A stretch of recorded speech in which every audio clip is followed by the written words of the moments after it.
Hello everyone! Today we're gonna go into a Cold War game yet again, as per usual on the channel, but today we're gonna cover a game about the war that always gets forgotten and never covered by video games, the Korean War. As we today gonna cover SGS, the Korean War, as this game is a game that I really have played quite a lot lately.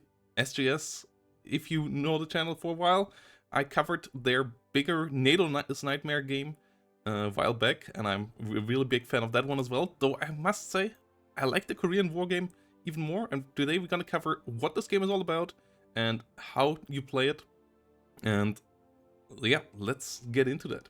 The scope of the game covers the whole Korean War. From 1950 to 1952, you have quite a lot of scenarios in this where you can play both as the Communist or the United Nations faction, and you can play against the AI or as play by email against other players. It's a turn-based game. The current campaign has weekly turns with 150 turns in it, so it is a pretty big game there. And yeah, let's talk about how you actually play the game. As if you're familiar with SGS games, this will feel familiar as well, as all their games are kind of a merging of video game war games and board game war games, as they are a mix of classic chips and encounters that you move over a map through hexes that are given, and also cards. And the cards are a really, really key factor and the cool factor, really, in SGS games and in the Korean War as well. As, for example, in the beginning of the game, both sides can change the setup of their faction to go a bit ahistorical, really increasing the replayability of this, as you pay the victory points for the setup options that, for example, you get better, slightly ahistorical units, T-34s and better fighter bombers. It doesn't go completely nuts, but it changes the setup a bit. But as you have to pay for it with victory points, it also means that you have to perform better than historical to win the fight. It also really modules a lot of things. For example, up on the top here, you have the Chinese Intervention Index, indicating the time when the Chinese can be activated and used. If this goes high enough, then the Chinese forces can be used and intervene in the Korean War. And the units at the beginning, obviously, as to the North Koreans, you will be the one pushing, and then the balance of power will change once enough UN forces have arrived on the peninsula. So let's talk about the movement and the combat. As movement happens in 3 phases. First, naval, which as North Korea you don't have any, but as the UN obviously you have quite a lot. And then air phase movement, where you have your airports around the battlefield, which are all also limited in size. And then you can move your air units by dragging them across the map and move them into the hexes where you want them to fight the enemy. There are fighter bombers, fighters, bombers, and strategic bombers in the game. The B-29s from the UN forces there to bomb the factories of the north into smithereens, for example. And at the beginning, the air superiority is with the north as well, but then the US gets more and more jet fighters and fighter bombers into the situation, more carriers coming around, so it will swing until the mix come around where the balance then can get to an equilibrium again. So it's really interesting in that regard as well. The asymmetry of this game is really fantastic, and in this air movement phase, fighters also will shoot each other, and then the fighter bombers will get involved into the action phase after the land movement, which we will now use.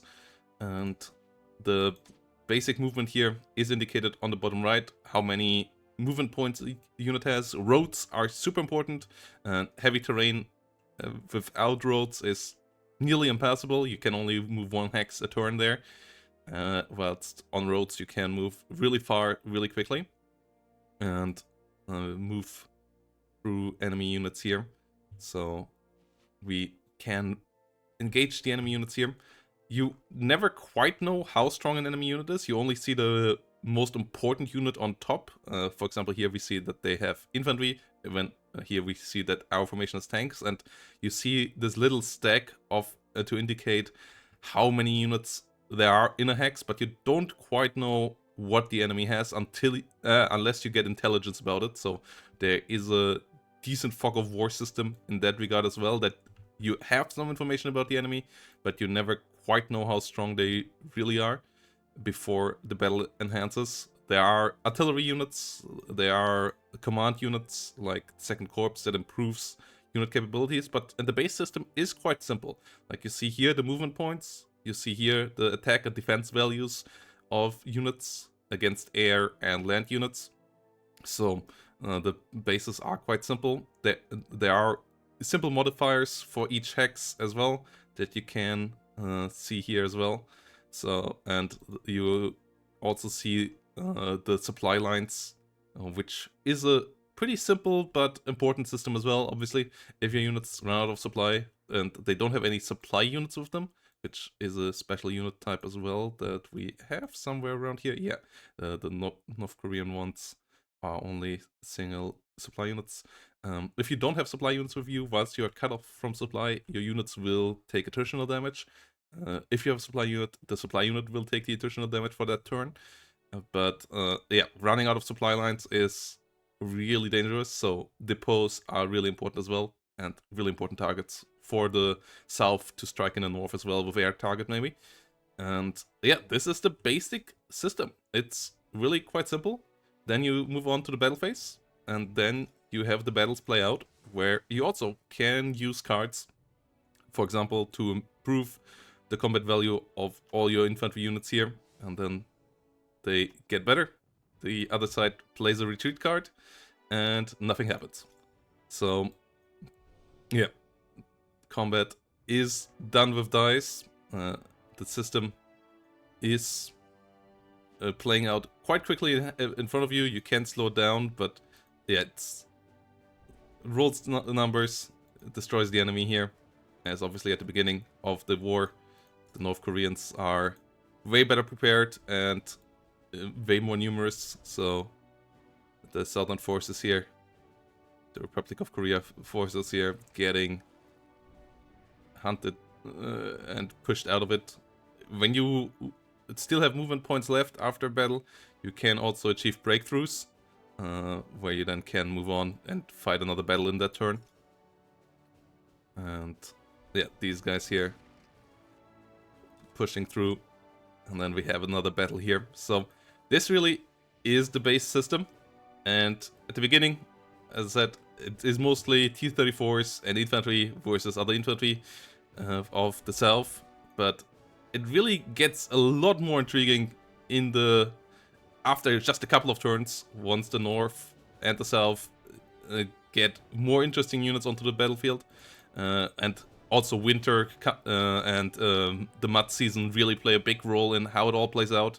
You can make amphibious landings with cards. You can bring a lot of interesting stuff that is coming along with historical events, where you can change the history a bit, like asking Chiang Kai-shek for units to bring to the north and so on. None of these cards are just a one-sided thing though. You always have to pay something, either income or victory points, for getting some extra units onto the battlefield. So really a fantastic system and a really fun game to play.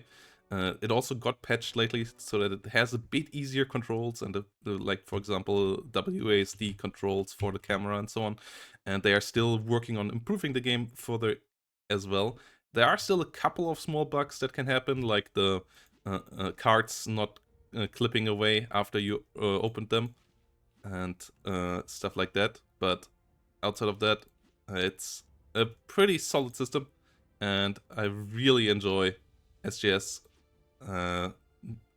Korean War, just like I like the NATO's Nightmare. And as this one already got the quality of life fix, which is still coming for NATO's Nightmare, I currently enjoy this one even more, and I really would love to play it in multiplayer. Let me know down below if you would want to see a multiplayer series on this game. And yeah, see you all in the next one, guys. Thank you for watching.